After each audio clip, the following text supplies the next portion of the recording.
సామలతో పాయసం తయారు చేస్తున్నాను. ఈ సామలనే లిటిల్ మిల్లెట్ అని అంటారు.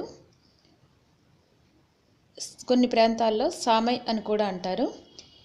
ఇవి ఆరోగ్యానికి చాలా మంచివి. ఈ సామలు లేదా లిటిల్ మిల్లెట్, అటుకులు లేదా పోహ, బెల్లం యూజ్ చేసి ఒక హెల్దీ అయిన స్వీట్ రెసిపీ తయారు చేస్తున్నాను.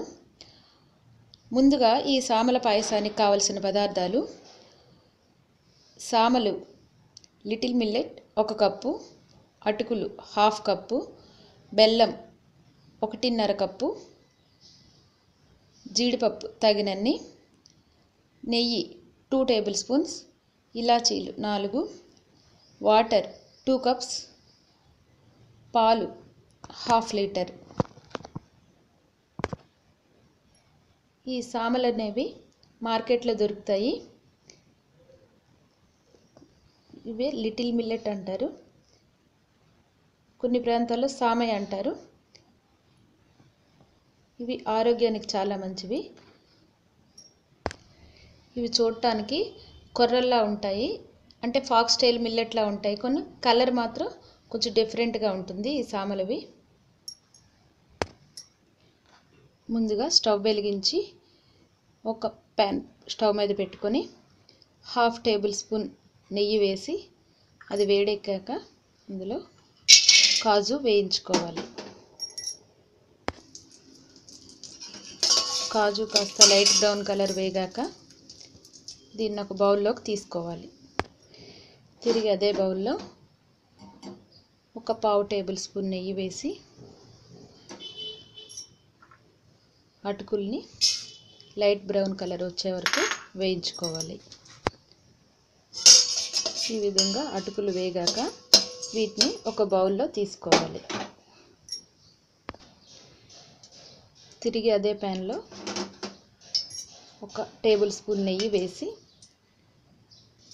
క్లీన్ చేసుకున్న సామల్ని ఇందులో వేసి ఒక 2 మినిట్స్ వేయించుకోవాలి. సిమ్లో పెట్టుకొని వేయించుకోవాలి.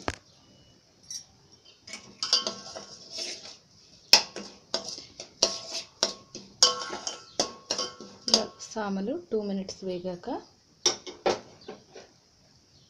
ఇందులో 2 కప్స్ వాటర్ వేయాలి.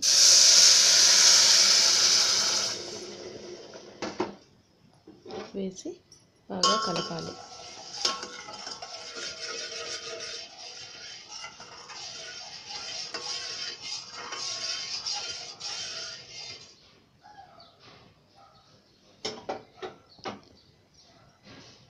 ఒక 3 మినిట్స్ స్టవ్ హైలో పెట్టుకోవాలి.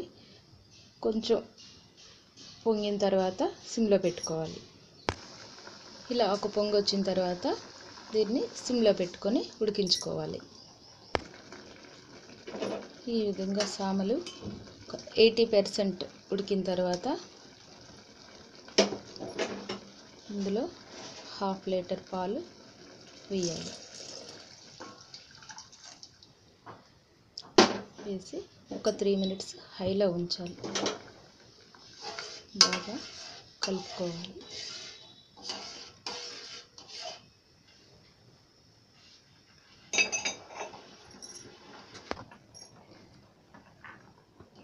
ఇలా సామలు ఉడికి దగ్గరగా అవుతున్నప్పుడు ముందుగా నెయ్యిలో వేయించుకున్న అటుకులు కూడా వేసి బాగా కలపాలి.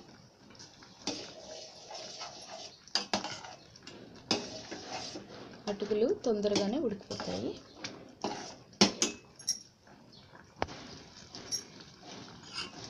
ఇలా ఈ పాయసం అంతా దగ్గరగా వచ్చిన తర్వాత ఈ సామలు కూడా తొందరగానే ఉడికిపోతాయి. 5 to 10 మినిట్స్లో ఉడికిపోతాయి. ఈ విధంగా దగ్గరగా వచ్చిన తర్వాత ఇందులో మెత్తగా దంచి ఉంచుకున్న బెల్లాన్ని వేసుకోవాలి. వేసి బాగా కలపాలి. దీన్ని బాగా కలుపుకోవాలి. బెల్లాన్ని ముందే వేస్తే పాలు విరిగిపోతాయి. అందుకే బెల్లాన్ని చివరిలో వేసుకొని బాగా కలపాలి. ఈ విధంగా బెల్లం అంతా కరిగిన తర్వాత ఇందులో ఇలాచీ పౌడర్, జీడిపప్పు వేసి బాగా కలపాలి.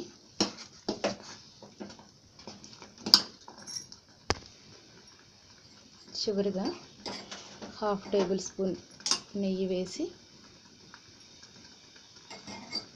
అంతా ఒకసారి మిక్స్ చేయాలి. దీన్ని మిక్స్ చేస్తున్నప్పుడే చిన్న చిటికెడు సాల్ట్ కూడా వేస్తే టేస్ట్ పెరుగుతుంది. ఇప్పుడు స్టవ్ బాగా కలిపి స్టవ్ ఆఫ్ చేసి దీన్ని డిష్ అవుట్ చేసుకోవాలి. ఈ విధంగా డిష్ అవుట్ చేసుకున్న తర్వాత దీన్ని కాజుతో గార్నిష్ చేసుకుంటే హెల్దీ మరియు టేస్టీ అయిన స్వీట్ రెడీ అవుతుంది. ఇది చిన్నపిల్లలకి, పెద్దవాళ్ళకి అందరికీ చాలా మంచిది. ప్లీజ్ అందరూ ట్రై చేయండి.